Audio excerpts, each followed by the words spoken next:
Sandwiches. All right, Ralph. Asleep I with am the hungry. I am very We hungry. crashed, Ralph. We just crashed this podcast into a tree because you were texting. Nope. What? He wasn't listening. Autopilot was on. Yeah. No, you never turn autopilot on. Not if you want to live. Just tape some oranges to the steering wheel on this podcast. What could go wrong? I mean, it sounds like a good idea to me. You mean oranges aren't already taped to the steering wheel of this podcast? No, they aren't. I thought they're pretty there. Maybe We are the Podcast. oranges. We're the okay. This podcast is bubblegum and duct tape. But it's fun. And we're all out of bubble gum. We're all out of bubblegum. I was at a festival this weekend, so I don't know what happened at all. Was it a Renaissance festival? And if so, I did you wish. drink a lot of No. mead? Ren No. Fair. It was an EDM festival. My wife had won tickets to it, and it was fun. It reminded me that there are EDM, places is that like EDR? It's reminded me that actually there's- cheaper. No, you're absolutely right. It reminded me that there are places that smell worse than cybersecurity conferences, right? Walking around that, and I was like, oh my God. Like, the variety of smells is definitely more, and not all of them are great, right? But it was an interesting... It's all about the smells. I like that you're rating things like based on their smells. You don't rate things based. I have like a super sensitive like smell. If I get like gnarly smells, if someone sprays cologne or something, I straight up get like a migraine. No, So I'm with you. like, No, super I'm hypersensitive. just listen. I'm connecting with you deeply right now because I'm the same way. Like I can't handle like the whole concept of Bath and Body Works. Like Oh my going God. in there, No, just going in there gives me a headache just thinking about it. I will Candles? avoid Bath and Candles? Body Works like the plague. My dad is a big rig mechanic, and one time this truck broke down, and like, hey, you could have some of the stuff in the back because we're just gonna get rid of it, and it was full of Bed Bath and Body Works stuff, and so I had a lifetime supply of candles of just Oh, random no. assortment, and I gave them out as like Christmas gifts for years because I'm like, I am never burning these things. I cannot handle smells. Yeah. Smelled lotions and stuff like that. Oh. Oh no. Yeah, No. it's funny because as Fragrance. some people might know, I'm kind of a Fragrance cat god. person, and if you use like scented lotion, a cat smells your hands, it'll be like ew. So that's how I feel too. Yeah. I mean, this reminds me of the quick wit of my friend. We'll just call him the Bird. During our first DEF CON, it was DEF CON 25. There's this guy, he was walking around, he had his hands like this. He was like 6'6", 6'8", and like he was doing it with purpose.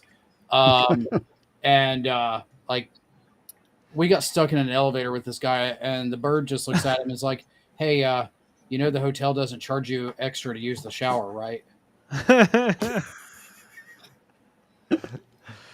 Honestly, having been to DEF CON this year, I feel like we really have we've risen above like the anime and apparently EDM conferences that like it wasn't that stinky. Maybe it was just that like after COVID they put more ventilation in place. Yeah. But like I think that was it. I didn't not once was I like, man, that was rough. And Isn't I there talked like to people a lot of handing people. out deodorant and stuff now too? Though there's like people with shirts, like, hey, here you go, here's some good stuff. Not just They like, give out a cover black yourself and badge to Axe- anyone that wears Axe, deodorant. please, No. right. Yeah. It's funny you should even say that, because I was like, you know what? My I've made it moment's going to be like, if I have my own vendor booth and I have swag, I'm going to partner with Mitchum because they're so good you can skip a day, and I'm just going to hand out branded Mitchum. Oh my God. All right. The Ready to scented kick this off? podcast is now beginning. Yeah, the scented podcast. If you wear Roll the cologne, finger. You got a last minute. I might smell See you. you. Oh my gosh, hello. Wow, You made this it. is a Did he ended the meeting fairly on time and Oh, that you just closed it early, so everyone Yeah, else it's has just to to leave. help with That's everybody. how it works. All right, so rock, paper, scissors, Corey, Ralph, Ian. Who's taking the lead? I don't care. I took None it of us last care. time, so You should Corey just took it. randomly pick. Close your eyes and just pick. Okay, it'll be a surprise. the old spice. oh my gosh, it's host roulette. Yeah, It'll be host roulette. Yeah. It might even still Yeah. be checking. All right. Whoever gets I'll picked. see you on the other side. Do I'll it. see you on Do the it. other Host side of the roulette. I finger. love it. Yeah, I'll see you on the other side. All right, here we go.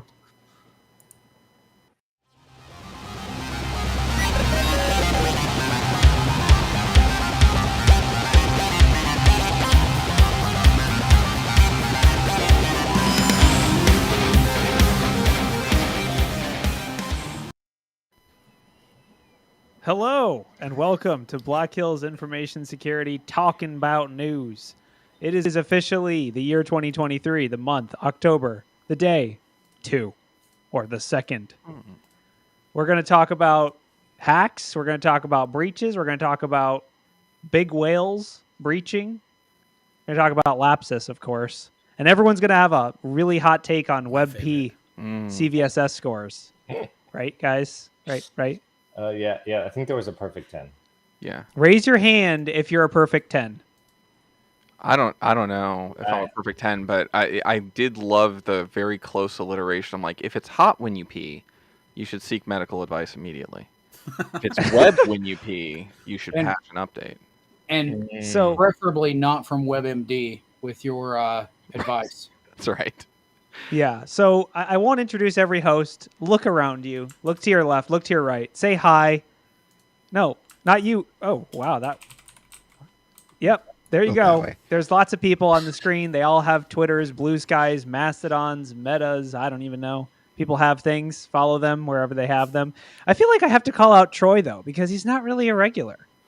It's a wild Troy. It's nice to see you here, sir. How are you? Are you calling me irregular? Is that what it is? Yeah. I mean, yeah, in a good way, though. Yeah. Like irregularly good in a good way.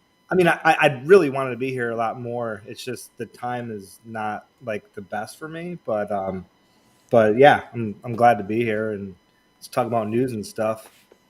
Should I be worried that you have a hog-tied like AT-AT walker up there? Like, what led to it having to be hog-tied? I mean, if you're an imperialist, like, then maybe you should be worried. If you're a rebel, maybe not. I don't know. Yeah, it does seem So my oldest went to college in August, and that was in his room. We were cleaning out his closet, and my wife was going to get rid of it, and I was like, no, like I want that thing. So I brought it out to my office. I just threw it up there. And then I was like, oh, cool. And then I was like, maybe I'll just hog tie it. I don't know if you can tell there's a Millennium Falcon on the corner. Yeah, definitely. See Yeah. that. So what I'm going to do is I'm going to have it. I'm still in work in progress in the office, but I'm going to have it like kind of like hanging. So like the Millennium Falcon just hog tied the AT-AT. So Nice. that's the goal. Anyways. Very nice. Yeah, it was 10 enough out of 10 to- background. 10 out of 10. What background? Just like, speaking of 10s, all right, let's talk about it.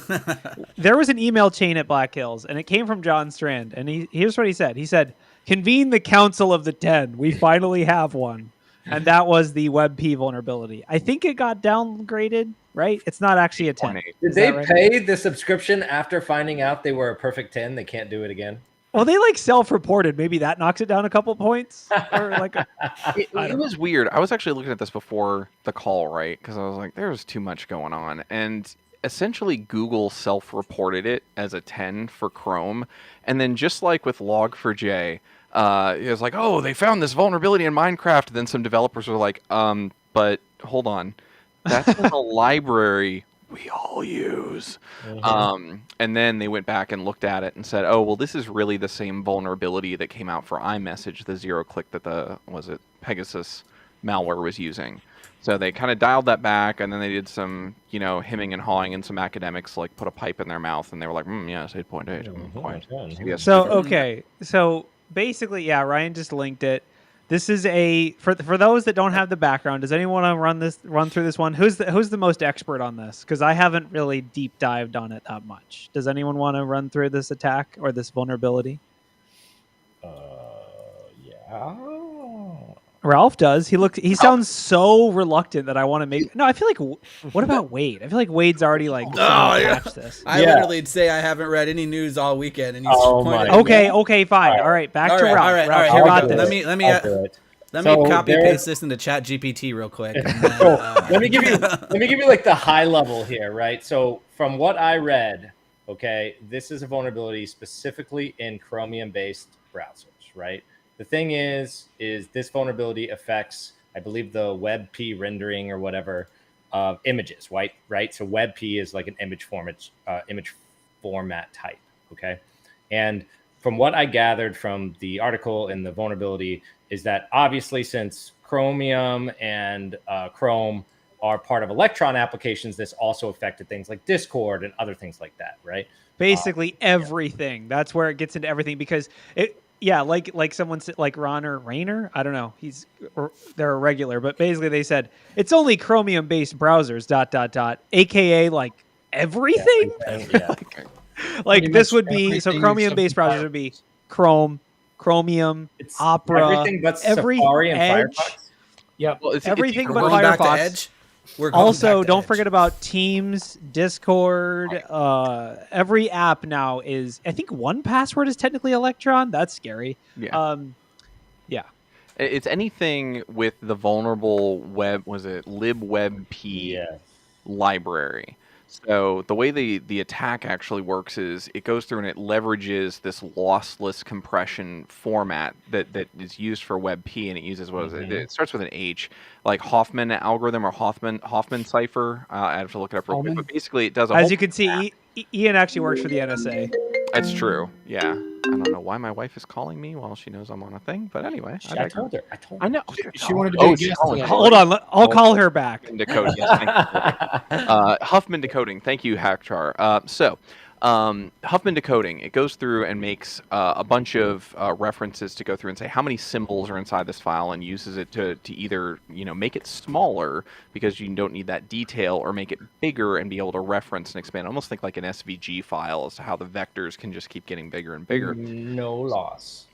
Right. So they go through, and when they do that, there's a 15, I want to say it's character, it might be bit, but there's a 15-bit kind of like register there. But you can do a specially crafted... Yes. Yeah, you can do a Specially specially crafted, my favorite two words. Yes. PNG, or I'm sorry, some other image file that runs through that parser and then writes outside of memory.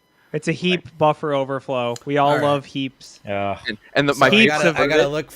Did you read the fix? The fix is What is the fix? Update. Don't look at any whenever pictures. It goes and gets something that goes over, it just makes the memory register bigger. It's like, oh, we need more. Okay. Yeah. So okay. So, you say WebP, and here's my thought on this. I feel like, are there developers out there right now that are like, ha, we were lazy, we never implemented WebP in our application. This is our savior. It's like the Log4j thing. It's like, we didn't have logging, so now we're good. Because WebP is like a pretty progressive. When you don't patch, and you're actually better off when you don't patch. Yeah, we can't get supply chained if we don't patch. Corey is right though, because like WebP would be implemented in newer frameworks, right? Yeah, so you it's would kind of implement this new in a newer framework, which is funny because Google created WebP, and it was designed to be a replacement for JPEG, PNG, and GIF. So you would use it in newer frameworks. So if you have an old app, you're not vulnerable. I guess. If so if you're don't you say that around executives? They're like, well, Exactly. we didn't do any of the upgrades to the new stuff, so we're safe. Ian, this podcast is specifically off limits to executives. Yeah, we haven't. No, I'm just kidding. Now that Ralph explained it, I realized that WebP is those horrible files whenever I'm trying to steal images from people and it downloads as a WebP. I'm like, that's what that is. Yes, that is the most annoying thing. Why do I have to snip everything now? Yes, you won't. I know. Get rid of it. It's so annoying. Okay, so basically, I know we're joking about it, but I will say, just to kind of bring the fear back in, like, this is actually terrifying, specifically because security consulting firm founder Ben Hawks, who previously led Project Zero, also linked it to a vulnerability addressed by Apple, and which was abused as part of a zero-click, which is scary, iMessage exploit chain to infect fully patched iPhones with NSO's Pegasus commercial spyware. Terrifying. Yeah. Oh, where's the Twitter expert for this? How do we detect it? How do we detect images? If file is image extension and touches memory, detect alert. That's actually a good question, right? So how do you look for specially crafted? Because I mean, I would consider all the GIFs that I ever make are considered specially crafted. Personally, the other thing too, wasn't this disclosed? And then they were like, "Oh, yeah, it's actually for other browsers too." Right. Yeah, and I think there were some research teams that were at least a little had that foresight for going. No, actually, we do think it affects other browsers. And I know there was somebody in between like Apple and Google that also updated this, but then when it did come out and it was like, hey, it's for all the browsers, there was the advantage that you had a lot of researchers going, okay, told you, and a lot of stuff was already updated to plug that anyways. So that's I mean, the fact that it partial affects relief. the fact that it affects iOS tells you everything you need to know about how far the dependency spirals will go with the WebP issues. Like that, not to be that person that's like, this is terrible, but this is terrible. Sure. Yeah.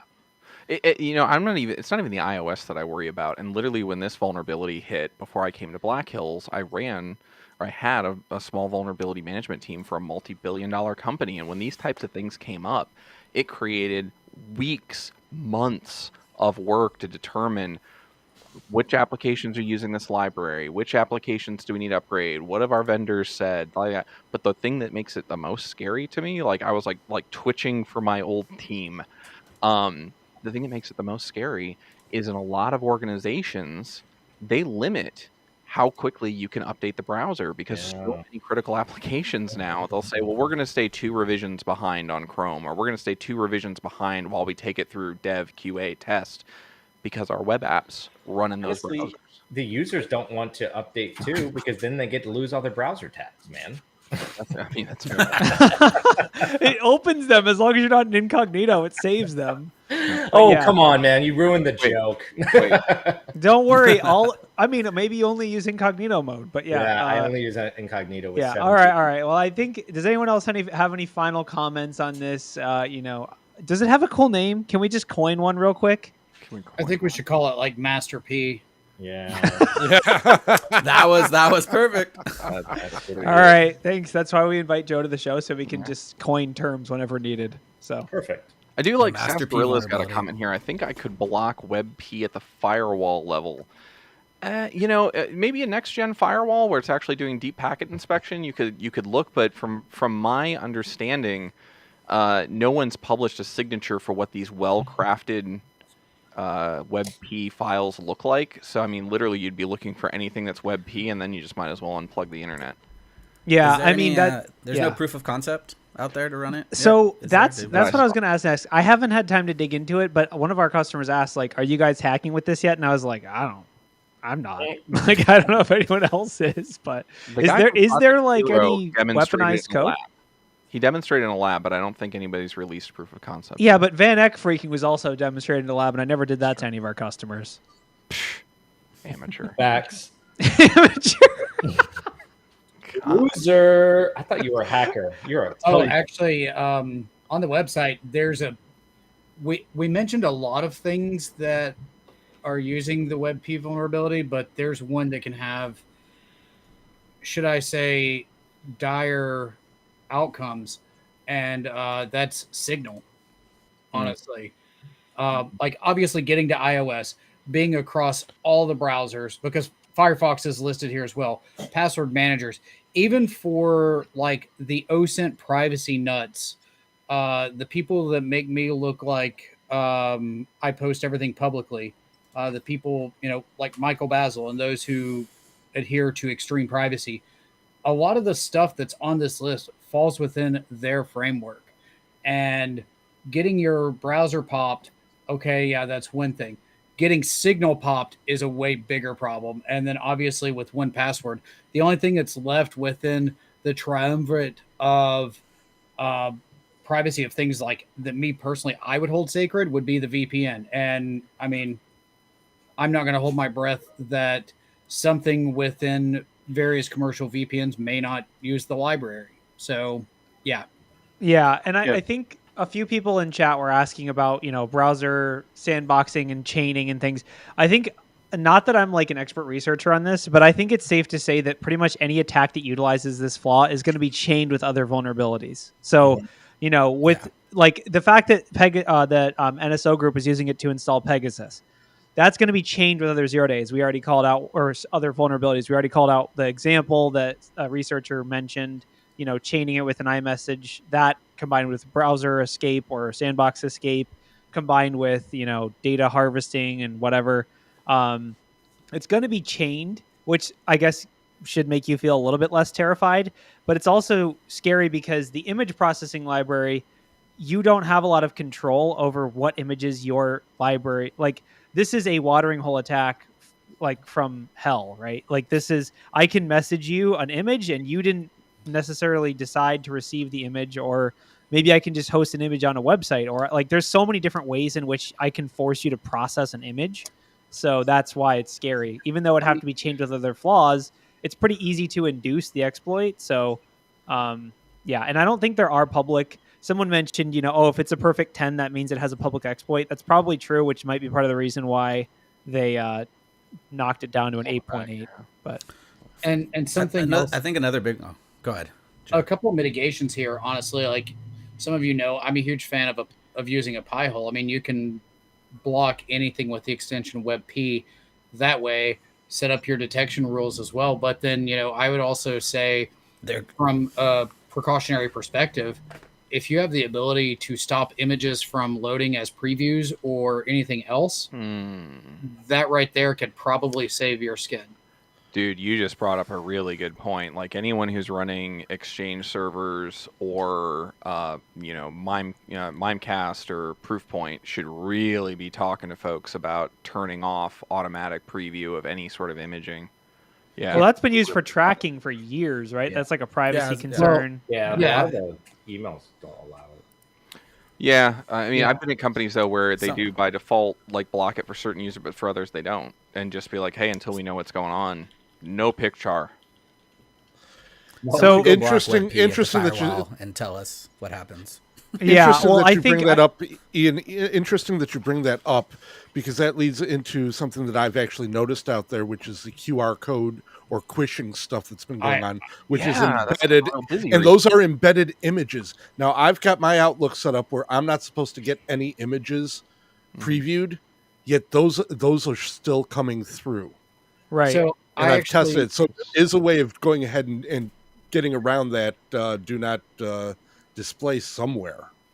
Yeah. And to that end, I mean, I saw Alyssa's tweet about the QR codes earlier this week, and I've not had time to actually sit down and sling any code to it, but I took a look around at it. An easy workaround for that would be write a pre-processing Python script that will actually decode and detonate the QR code before it gets in. But I mean, that all roads go back to social engineering with this to a degree, and that just amplifies the point of you're not going to see this by itself. It's going to be chained with something, whether it be chained with another exploit, whether it be chained with some sort of attack like social engineering or with something else. There are a lot of ways that this can be a really big problem. And if you add this with something like, say, HTML smuggling, another social engineering technique, this has the capability of being a big deal. Yep. Or a bigger Wade, deal. what were you going to say? Now I don't remember. Well, one thing I would like to see it tested, like go block all WebP, right? And then you don't have any images. Another thing that's the same thing as like blocking HTTPS for C2 or right. It's not that big of a deal. But I always think when these vulnerabilities come out and they can touch a phone, that's when they hit a little bit more hard. Just because, as me as a blue teamer, right? Security for phones does not exist half the time, at least as a corporate entity, right? And you could do all sorts of crazy stuff. I would never notice. You don't run EDR on your phone? Everything that's on my computer is on my phone, pretty much. Yeah. I have all the crazy MFA stuff where if anything accessed, I have to do a fingerprint scan. But and that's because Corey scared me into that. Everything else, like nobody usually has that. And then, like you said, all these apps, right? Signal, OnePass, it'd be rough. Man, first off, wait, I'm really disappointed. Like, I moved to a uvula scan a long time ago. Interesting choice. That's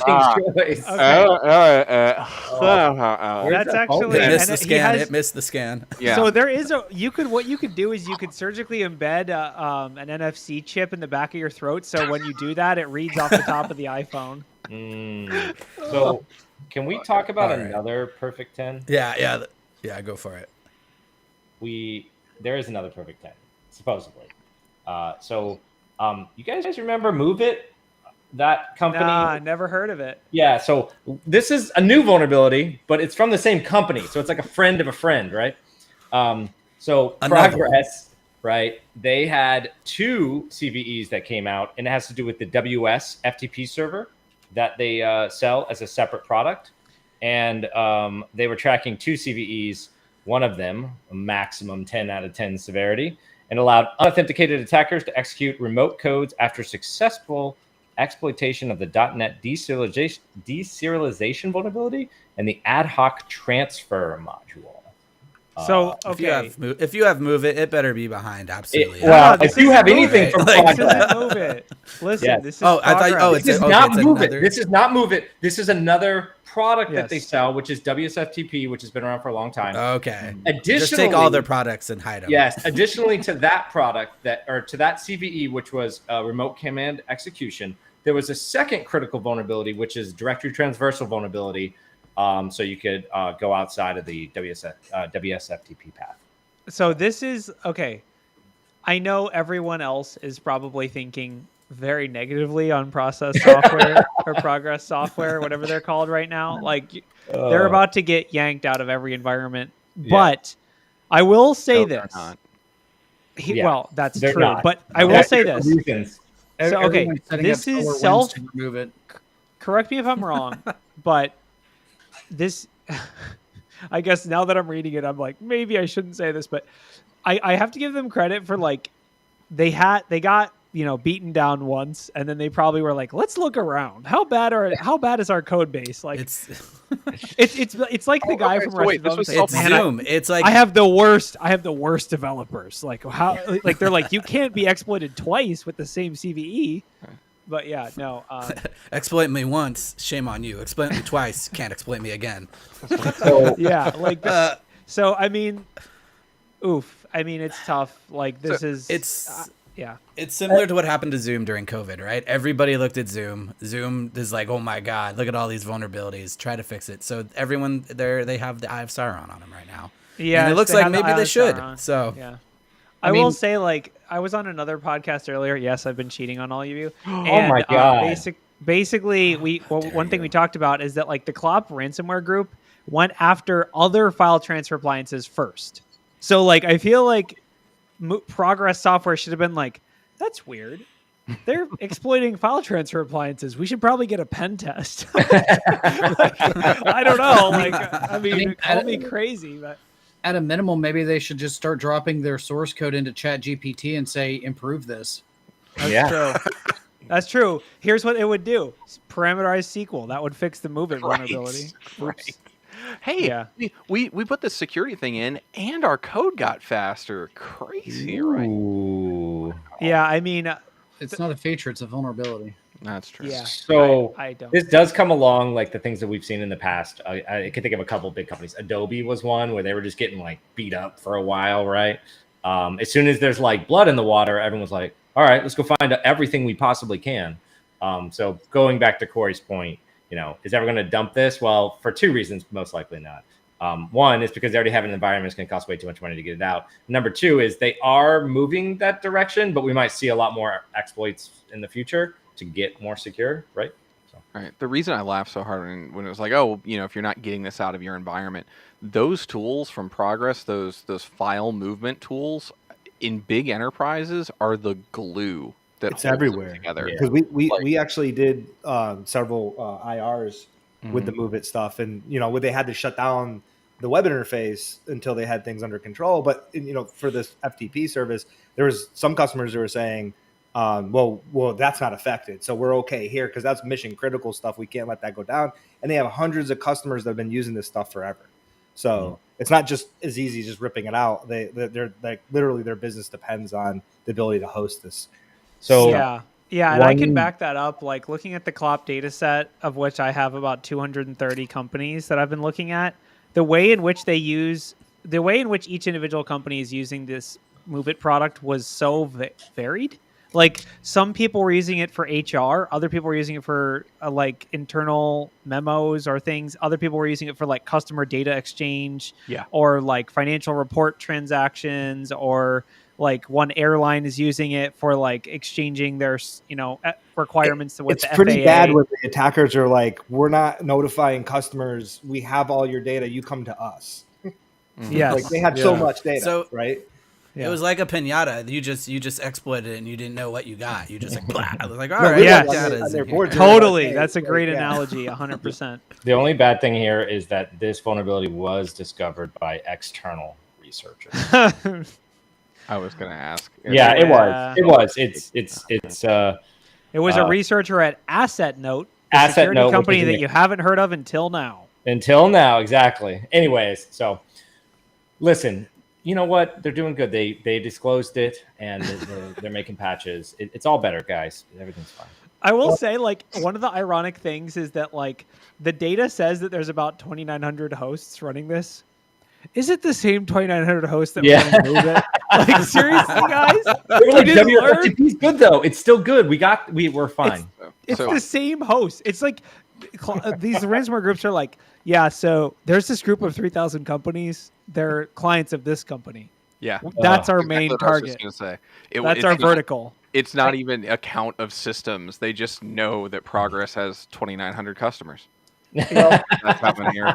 Well, actually, according to Shodan, Yeah. How many is you know, it? everyone's favorite asset inventory system. Right. In terms of just searching for WS_FTP, I got 6,100 results. Well, Yeah, that's not surprising. maybe they weren't Well, vulnerable, listen, though. Rapid7's data is different than yours, so I mean, you're gonna have Yeah, to. they call have them and ask. insight if you know If what I you mean. subscribe to Metasploit Pro, they'll let you have access. They've got You they've need a got better light. insight, That's the and problem. They've got a VM that can help you with those. So- insight. Well, it was bad, right? And then now they have another kind of big CVE. Okay, cool. All right, they patched it. But speaking of people who just keep getting hacked, do you guys hear about Sony? They haven't released. Hold on, anything, I right? thought it Yeah. was a third party. They Which- totally deflected all the blame. The blast shields are up. Oh, okay. I'm sorry. So Sony, what we know so far about the LAPSUS attack? What LAPSUS is really popular. My They're like, favorite. the. I thought so they were all in hot. jail. I thought that was handled. No? Just the British ones. Oh, Oh. they breached, according to the ransomware group, which they breached all Sony systems and stole valuable data, including source code for games and firmware. As proof, they have shared some screenshots with what appears to be internal login pages, PowerPoint presentations, and file. Oh my god. Okay, here's the question. Am I going to be able to put Linux on my PS5? Is that where we're at? Yes, yes. So This is like he said, she said, though. I know, that's like always this how it is goes. this is like, like the company's like, nah, this isn't that bad, and would LAPSUS is like, no, would it's this really technically bad. be breach number 3? So, all right. Um, Well, yeah, there was the North Koreans. There was 2011. There was 2014. Yes, this would be number 3 This if would be true. number 3. If true. If true. I feel like they're so big. Hack if Right. true. Yeah. Yeah, you know what? It's not their fault. They just have such a big attack surface. So many things, right? And then you got these kids who want their video games and stuff. Like, Yeah, and we were talking. Wait, about are this, you a like, CSO, man? This is some great deflection. You should work for PR. So here's we the were talking about this in like the past, going like there's with all these young up and coming hackers that like we say, there's nothing that really stands between like the youth and things like video games. You just put the video game as a target and it'll get hit, and then here we go. They must have been listening to our podcast and going, that's not a bad idea. Let's go after like PlayStation, and nobody's They hit look Sony weak now. recently. They're complacent. Yeah, I will say, like, this is just one to monitor because it's basically LAPSUS versus Sony. Sony's like, nah, you didn't get that much, and LAPSUS is like, yeah, we did, and it could be anything in between. Okay, Like, who yeah, knows? I agree with you, Corey. But when is the last time that LAPSUS was like, "Yeah, we got you," and then they didn't? I mean, I don't Did they know. do The Okta Rockstar? Microsoft stuff was Rockstar? a little confusing. I What? don't know. What do you mean? Was it confusing? They got hacked who hard. got Rockstar? Rockstar? Yeah, I don't know. Yeah, Rockstar, the game code eventually. They're like, we got some That was literally firmware. Grand Theft We got Auto, some. right? We got the source code for Worms 2 Armageddon or whatever. It's like no one cares. Like, all right, so not every time though. To Corey's point, is it like that great, right? Like they no, it's like we hacked Uber and we posted in their chat and said, "Ha ha, hacked you." It's like you ate. I mean, I guess they got other stuff. They got their This- internal code and stuff, but like This is something that I GG recently victim cover of in my that. threat intelligence class about plug. how, It's plug time.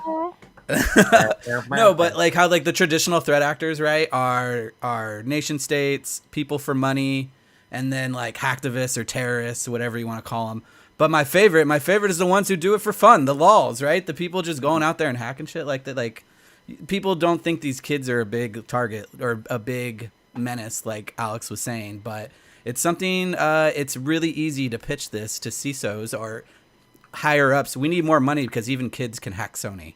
Type of deal, right? Use it as cannon fodder. There's two things I gotta add here, right? Because one, can we all acknowledge that in the short time that Wade has had that mustache and a child, just the tenor of how he says these kids has changed. We know that. And second, I am almost positive Joe and I could spend an hour doing OSINT and get Sony's internal login pages PowerPoint presentation.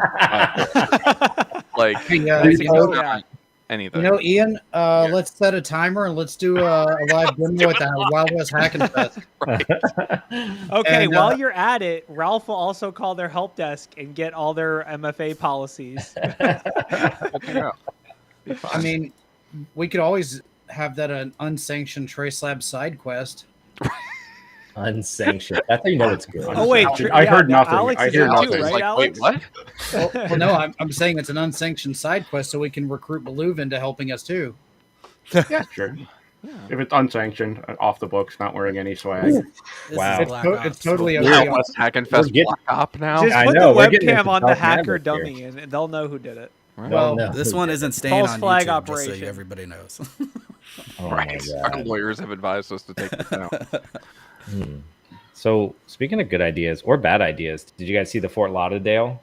This is actually becoming pretty common too. I saw this. I looked for the data. It's basically just a preview. It's not. Yeah. I don't know. Well, no. So this one was more of a. This is a straight up theft. They just convinced them to send $1.2 million in like a wire. Oh, I thought you were talking about the Oh, ransomware. wow. My bad. Oh no! So this is City of Fort Lauderdale loses 1.2 million in phishing scam. And the reason I say that this is common, I actually read another article recently. So in this particular case, they just convinced them. They were doing construction. They were like, "Hey, you owe us for this." Provided some fake documentation, done some basic OSINT about that they had construction. Most likely they had construction permits and stuff. Who was doing it? Then sent information around that and collected the 1.2 million. But I guess it's a really common attack. Also with grandma and grandpa and other vulnerable parts of the population with these kind of phone scams as well. Well, they'll call up doing kind of the same thing, and they'll say, hey, we're from so and so, and your system's been hacked, and they go through the whole process. And it's like a developing story, but they really are getting a lot of money from people. So kind of interesting. Well, the thing that made me laugh is that this is a direct quote from the article. It wasn't just an email like, "Hey, this is Moss Construction. Send me 1.2 million." It was followed up with documentation, paperwork, etc. So, essentially, this is when Joe decides he wants to retire to Costa Rica. He does really good OSINT, and then he has someone pay a $1.2 million bill. What I think is funny Maybe is that some good letterhead is better than an actual phishing email, right? Like fancy stuff. Go download or go get into Canva and That's make your exactly what I fish was going to there. say. Go to Canva. Hit Canva before you do much of anything else. Do your OSINT, then go to Canva, then go to ChatGPT. Make sure you've got your SPF, DMARC, and DKIM records. Then send the email. Who knows what the domains were either for like Moss, because I've seen this where they're people impersonate construction companies because they see your company is building that big building downtown, and the construction company, all the affiliates, and go like trees were donated by this group.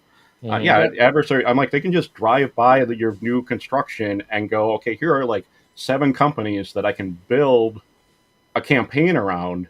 And when you send something out from like what was it, it's like Moss Construction, nobody really knows what the actual Moss Construction domain is. You just buy a lookalike domain and go, hey, it's Moss Construction. Those guys that are at your building all the time. We need a bit of a payment, and just send it over here. Well, then it goes even further than that, though, because this brings up a very interesting point, something that really burns me up, and that's when I see someone in a professional line of work sharing their email address at gmail.com. Oh, it happens all the time. Yeah. We actually, this recently came up in a weird investigation I was doing where a customer was getting unsolicited emails like from people that, were basically just spammy emails. And I was like, why don't you just block Gmail at the domain level? Like, do you need it? And they're like, we can't. Like, this is like, I mean, I don't know if it's their customers or who it is, but this is getting used at a corporate level. They can't just block Gmail. There are so many third-party contractors involved in those. Like, they're just mom and pop shops all over the place. They're using that infrastructure. They're using Gmail. They're using Yahoo. They're doing it. I mean, HR is a big user of Gmail because they're getting stuff back from people who quit, right? That then have to communicate. And they have to use their resumes. People are uploading resumes and stuff. Yeah. So I guess what we've learned is that, and this is again a direct quote from the article, we would like to take this time to remind our community, Bill from accounting, to exercise caution when fulfilling payment requests and to stay vigilant and aware of potential scams. The other thing these scammers are doing too is they're sending real letters to like follow up. So not just a phone call. So it like makes it a little bit more like, not just an email. They'll be like, oh, you needed this thing signed? Okay, we sent it in. Like, it looks legitimate. You got to set up like an incentive structure. Like if you're an executive at these kinds of companies, be like, for every payment that you fully vet, I will give you $30 or like, I don't know, like whatever it is. Like if you talk to them on the phone or if you talk to them on FaceTime and confirm the account number, I will pet your dog and take it for a week or I don't know, whatever the benefit is. But like, I will let you spin the wheel, and whatever the wheel lands on will be the monetary value of your Starbucks gift card. These businesses rely on this. Like every business email compromise case that I've worked, like it's all these ACH or invoice like transfers that are going on, right? Like you would look at it and like they're just replying on emails, and that's how the business functions. Like that's literally what they do day in and day out. And attackers continually just get into those mail systems, set up rules that look for invoice, payment, receipt, whatever, go to this folder. I mean, it's still like years this has been going on, and it still continues to go on. It's crazy how much like the business relies on this. Speaking of scams, I hit my data cap this week or this last month. Right? Talk about a scam. And I literally was like, when is the FCC going to get back on net neutrality and allow me to do the internets freely and openly? And then luckily today I actually looked at the news and there's something going on it. Did you guys see that? Finally? No? Listen, I cannot take the disappointment if this is fake or not real. Like I am just look at that first quote. That first quote, net neutrality is back on the menu. Back on the menu. That's on the menu, though, but I can't. I'm not even at the table. He wants an all-you-can-eat buffet. Don't let him down. I'm not even at the table. I just hope. Are we talking about the menu at like McDonald's, or are we talking about the menu at like Ruth's Chris or Fleming's? I just hope that the revocation of the dismantling of net neutrality, reinstating it, involves taking that giant Reese's peanut butter cup mug that Ajit Pai used to walk around with and just breaking it across his face. He literally works at Verizon, and then it like releases this captured spirit to go back to the internet. I think so. Okay, if you I imagine an office space mug is a Horcrux destroying. I also wait. I have some news for you. So, as White Cyberduck just pointed out, net neutrality does not cover data caps. I thought it did. No, I thought net neutrality did cover data caps. Maybe it does, but my concept of net neutrality is it covers like the concept of fast lanes, meaning like basically packet shaping being like if it peering basically, and it's all a scam, just like everything else in big business. But if you let Netflix through, I'll give you 13% more bandwidth on Tuesday night at 7 when your show kicks off or whatever. Yeah, like it's all about the fast lanes, all that. Maybe mostly packet shaping. I don't know if I always.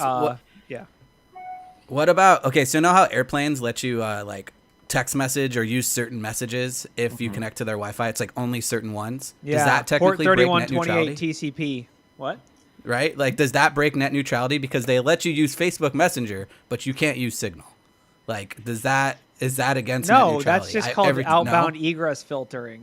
Net neutrality is at like the ISP level. Oh, I guess it's you're about using packet their shaping. network. Okay. Yeah, it's about No, you're like right. All packet right. shaping. It's about me selling you a block of faster internet because we're corrupt and I want to go golfing into a really nice steakhouse. And if you want to put the why do the companies justify this? They're saying, well, wait a minute, we planned for a certain amount of bandwidth, just like an all-you-can-eat buffet. They don't have. We only all had crab food legs in for the 15 world. people. Yeah. So they had to put in some speed bumps. As much, and then you have Netflix come in, and everyone is streaming 4K UHD video, and they're like, well, wait a minute, Netflix. We can't actually build reliable infrastructure. That's out of the question. That would be out of the question. Yeah. If only there were all like these countries in, I don't know, South Korea. You hold your tongue. That Hold don't your seem tongue. to have these problems, but I mean, I don't know. Whatever. So Listen, what you actually you don't want- understand. We don't have trains because of really good Or- reasons that aren't just capitalist corruption. Oh I no! blew Don't go on Yeah, the why do train. I only have one internet provider? Total Like, I have tangent. one Okay, internet so provider. hold on. That is what we're talking about. There's two actual problems: the net neutrality, which is like how we like kind of share the bandwidth, and like whether you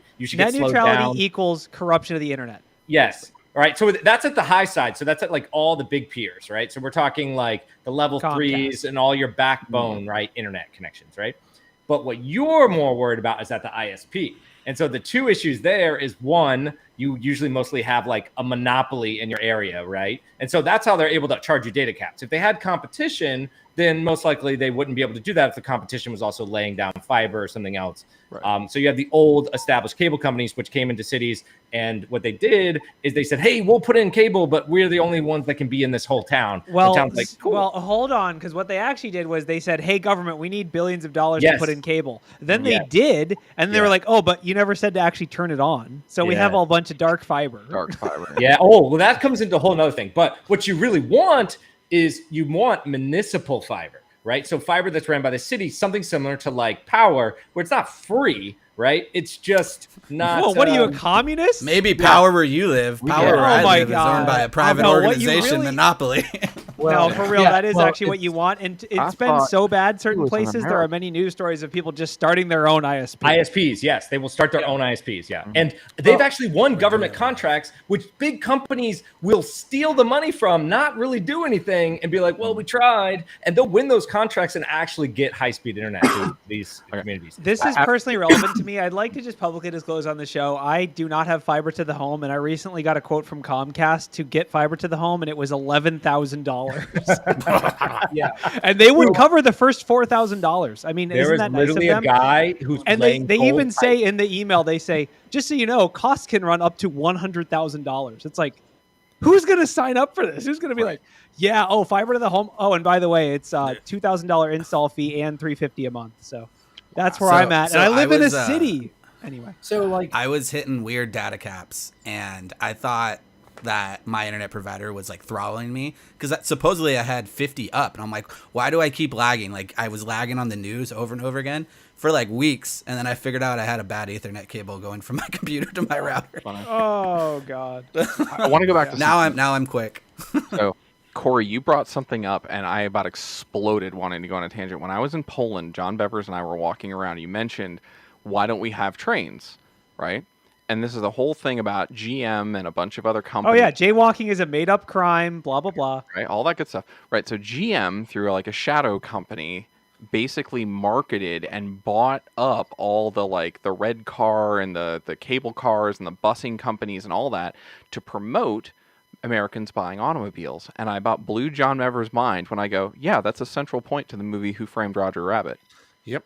Cloverleaf is the company that the judge has, and he buys up the red car, and they're building freeways, and they basically play off this old thing that Judge Doom is who GM hired to do all this work. Yeah. So, I mean, not to get too, I don't want to go too, anti-capitalism, but, anyway. We don't have fast The internet for FCC the same does reason that. we don't have public transport and walkable Yeah. cities and blah, blah, blah, blah, blah. All It- right, yeah. So But I mean, I want to say just one other thing too. The Starlink option that has now become the like gateway drug for everyone who doesn't have fast internet.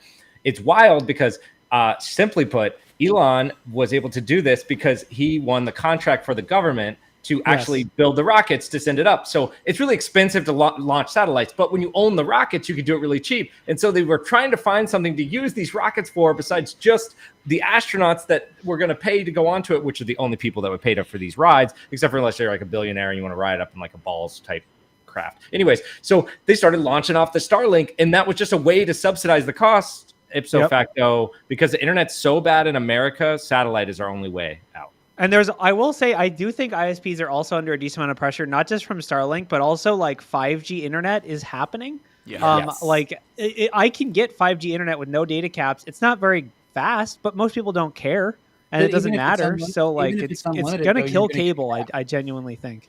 Yeah. I mean, I've got 5G internet. I've got the puck that I use and everything else as well. But after I hit 22 gigs in a month, I start getting throttled down to 4G. Yeah. So you've got that. And like, I live in a fairly rural-ish area, and I mean, to get internet here, my choices are dial-up or either Spectrum or Xfinity. So one of those two. And all the power companies in the area are more or less government corporations. So government when it's convenient, corporation when it's convenient. Ooh, yeah. And using Chattanooga, Tennessee as a case study where Google came in with the electric company and was like, hey, here's gigabit fiber for like $39 a month. They were talking that in my area, and supposedly it's allegedly going to happen, but big ISP or big tech or big somebody sent someone in to talk about all the problems with it. And fortunately, they didn't speak the language of the people nearby and they got booed out of the room, but that could have really blown up, honestly. But yeah. Oh, it's a mass campaign. It's like a manipulation thing of, you have to have a car because you have to have a car. It's the same concept, just with internet. So you're saying because 5G conspiracy theories are really provided by the ISP providers pushing them so we don't go to 5G. The conspiracy within a conspiracy. Your cable company doesn't want you to have 5G, so that's why they tell you it's bad for you. Comcast is out here on Twitter being like, I got the vaccine. Or I mean, I didn't get the vaccine. I forget. I fell down. I was like, I have a few accounts that I watch on social media just to see like what kind of off the wall conspiracy stuff is going on. First, they were the account that I'm thinking about specifically right now. First, they were all about QAnon. Now they are a flat earther, and apparently NASA exists in a pool in Houston. But they posted a video. There was one where Trump's uncle got all of Nikola Tesla's inventions, but they had another one that was like connecting how 5G is associated with into the whole satanic cabal type thing. I'm trying. I mean, that just sounds like a good time. If I could, access a satanic cabal with my phone anywhere, that just sounds convenient. Talk about one other hot topic. You got 7 minutes. 7 minutes. All right, this one's hot. You got this. All right. So, do longer passwords protect you from compromise? So, utilizing breach password data, know nothing about that. They have 4 billion unique compromised passwords, and we talk about password length and whether that has anything to do with compromise. What are you guys' takes? I mean, they only have 4 billion passwords, so I'm not sure if I really trust them because that's approximately. This is rookie levels. Everyone's got to start somewhere, Corey. Well, I mean, I will say that Darren James, senior product manager at Spec Ops Software, says that longer passwords are better. So that's all I need to know. I think it depends on the complexity of them because, longer passwords that are memorable work. I mean, don't do the battery horse staple correct. That one's in the password dictionary. But doing like the long passwords that have that ability to be memorable. Otherwise, if you're just making them like complex passwords, like short passwords, 8 characters complex, long passwords, 15 characters complex, especially if you get to like the end of like 15, 16 characters complex, what's going to happen if people are just going to either write them down or just use the same one for everything? Well, No, Yeah, it's- you, I mean, you it just goes- make it password and you add 26 ones at the end of it. Oh my god, they'll never get Okay. 26, dude. It's just too much for them. 26. That's you actually just true. sit there 1, 2, 3, 4, 5, 6, Okay, 7, 8, 9, 10, but 11, okay, 12, so all right, here- cool. I will go say- too much further though. Go ahead, Joe. I have a rant, but I'll rant last. So, speaking in the world of ATO, account takeover, Yep. a complex password is better than a simple password. A complicated password is better than complex, kind of borrowing from the Zen of Python. But all of that is null and void under one particular condition. Well, actually, it could be two. But if you are on a pseudo-compromised system or you input said password into a compromised system and you reuse the password or your cookies are stolen or something to that effect, looking at how a lot of ATO prevention companies get their data, and it's mostly from compromised botnets, the same places that the data breaches sites are populating from. It's like, it doesn't matter if you have a 2-character password or a 200-character password. If you've got malware on your system that keylogs it, or you have your cookie stolen and someone's able to reverse engineer it, it doesn't matter. So honestly, as much as I love the idea of passwords, it's time to kill them in favor of an alternate form of authentication and or some form of multi-factor authentication beyond just like your standard stuff. I mean, YubiKeys are great until one blows up in your computer or you lose it. Text messaging 2FA is better than nothing, but I mean, SIM swapping. I mean, there's something wrong with every single scheme, but with passwords, it's not a human problem per se. It's still a technology problem, but there are so many vectors outside of that, and that's barely even scratching the surface on password reuse.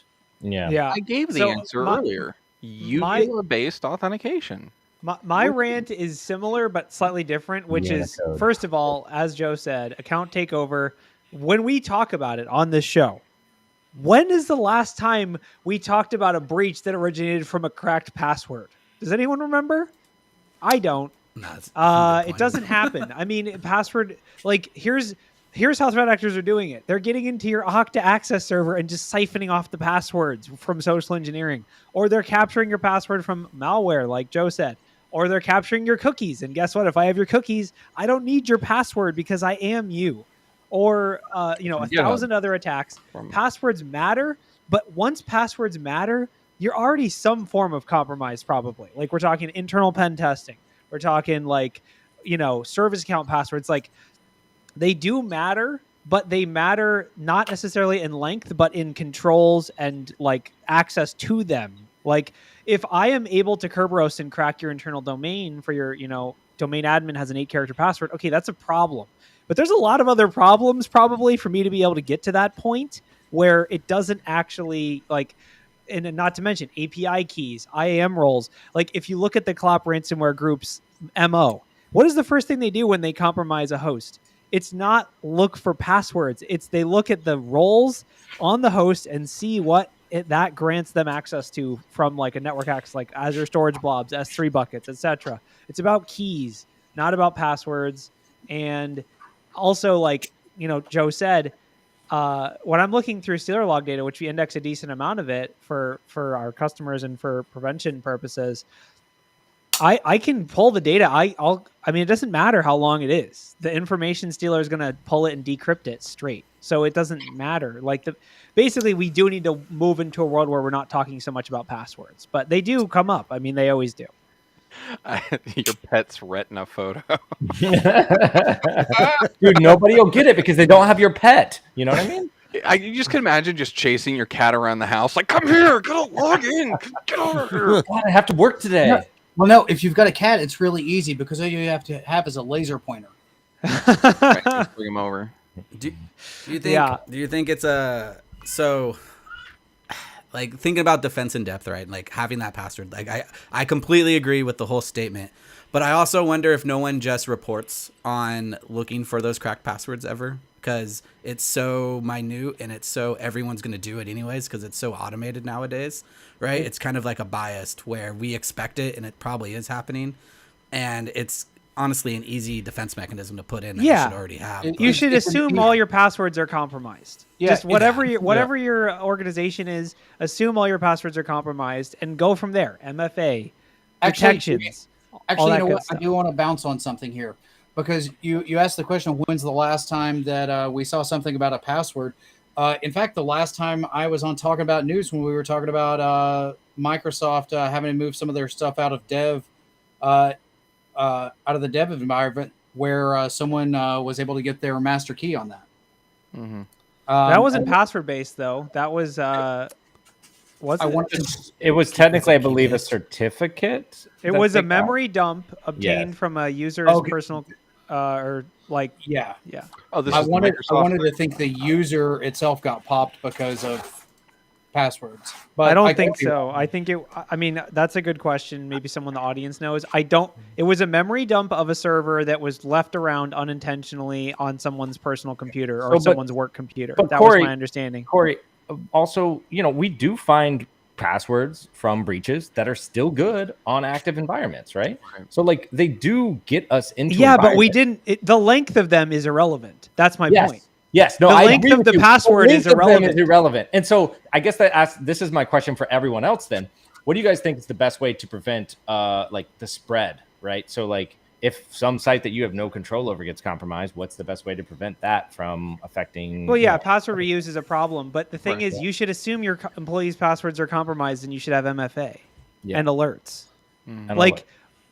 Truthfully, like a lot of the times we'll run password guesses, we'll land a hit, and then immediately it'll be like improbable traveler, you're done, or whatever, done. Like that. That's how you got to run VPN from wherever the city is. Or even not a probable traveler, but a suspicious login, or even the user just gets an email that says new login from AWS. They're like, I don't remember that. Or they have MFA. AWS? So they have MFA. We have their password. Great. We check all the exposed sites. None of them allow access without MFA. This is how it should be. It's not how it always is. But in that case, the passwords don't come from us being like, what 8-character passwords would someone use? Like we don't. We'll guess everything from 8 to 20. We'll be like summer 2023 and summertime 2023 and summertime was fun 2023 or whatever. You can get as long as you want to get. Be right back. I gotta go change. The last time that I can think of that somebody went ahead and guessed somebody's password like that was Trump back in 2020. His Twitter account password. Yes. Oh, no, but his son got one recently too, and I guarantee you it's the same password. You're absolutely right. Yeah, I mean, passwords matter, but they shouldn't, I think is basically where we're going. I agree with that, and I almost would think that there are probably more password attacks out there than we are aware of. I think a lot of it is it's something that's easily fixed, and I mean, assuming the worst in people, it's fairly easy to cover up. Yeah. So I think that's, and honestly, from the PR perspective, it's not a sexy enough topic to really write about to get a lot of traction and get a lot of people reading and talking about it. So I think it's probably still just as big of a problem as it ever has been. It's just there are other shinier objects, new toys, named vulnerabilities, new CVEs, and it's easy for companies to more or less cover it up, be like, oh, well, it was just time for this person to cycle their password anyway. Yeah. So I mean, that's fair. The big thing I want to call out about this article is that it says, according to Verizon, 86% of initial access is gained through stolen credentials. But what that fails to mention is that those credentials are not like cracked passwords from other websites. Like the length is irrelevant. It's about ATO. It's about that whole different workflow that is not really captured in this article. It's not about dictionary and brute force. It's about malware and key logging and that kind of stuff. I mean, if you use your password manager to generate a 100-character password and the website that you enter that password in gets breached and you use that same 100-character password on, say, Discord, I'm going to be logging into Discord as you because that's something that I would check. because password reuse is still a problem. Yeah, or there was somebody that I know recently got caught up in one of the Cisco CVEs that somebody went ahead and they found it. They knocked onto it, and they found the guy just because he was password spraying and locking out every single account that he could, trying to find what password would work. Just a pure brute force situation. And this was just within the last couple of weeks. But even again, though, like the whole like concept of a length protecting you from password guessing doesn't make any sense to me. And no matter how long you make the length, I can come up with a dictionary word that people will choose. So it's more about having an allow list or a deny list that blocks your company name, month, year, all that good stuff. Or, if you set a 16-character password, that's just, summertime 2023? It's not hard. It's not like that's harder than 8 characters. No, agreed, but people are still using it. They might be low-level criminals, but it is still happening out there where people are just going ahead and doing it because it's automated. They can script it, and they can just let it run in the background. And if they don't get something, they don't get something. Yes, but length isn't the fix for that. Length doesn't help you in that scenario. No, totally agreed, but the question was do people actually go after these sorts of passwords? The answer to that is yes, they still do. Yes, but you taking password complexity doesn't make you safe from no. It does. Like you having longer passwords doesn't make you immune to password guessing. You're more likely to catch the password spray. Yeah. Well, I mean, they're probably going to start with a 16-character password. See, I mean, someone in the chat is a hot topic. Someone in the chat, Ronner or Rainer, is talking about password managers with autofill. Can I just rant for a second about websites that will not let you autofill from your password manager? Yes, please. Yes, rant please. for us, Joe. Rant, daddy. I've got a lot more words than I probably need to say, but the thing is, it's always a website that you have to use. It's always like a state or a federal site that they're protecting us from the mean old cross-site scripting and cross-site request forgery and all those other things, but they will not allow us to do it. And it's like, if you would just allow me this browser extension to do it, I could actually put something in here. Oh, you only allow 12 characters. Oh, someone else is using that password. Someone else is using that password. Oh my God. If you ever see that on a website, just bail. Just get out. It's bad. It's already been hacked. Oh, agreed. And I'll tell you, I've actually purchased 2 new domains to build something like this. One is test my password, and the other is rate my password. Yeah, I've not put in the architecture with it. Can I rate your password as sexy? Yeah. All right. I think that's a good place to call it. Yeah. So I think sexy passwords back. I think that's a good place to call it. We all know Joe's password is sexy. So yeah, we started. Well, hey, we started with a 10 out of 10. We're ending with a 10 out of 10. We're ending with a 10 out of 10. It all comes back around right here on this show. I give it a 10. Thanks everyone for watching. Come to Wild West Hackin' Fest. Something about we do pen testing, SOC, incident response, etc. I will be inspecting passwords at the Wild West Hackin' Fest as well. Joe will be inspecting if you'd like to provide your password to him. Bring your best password you think that he won't know. Use code mustache to get 0% off my training. Yeah. Bring any passwords that you use for your corporate finance portals. Yeah. Mostly we only care about those. Yeah. All right. Yeah. Burn it with Thanks fire. everyone for coming. Thanks everyone for hosting, and see y'all next week.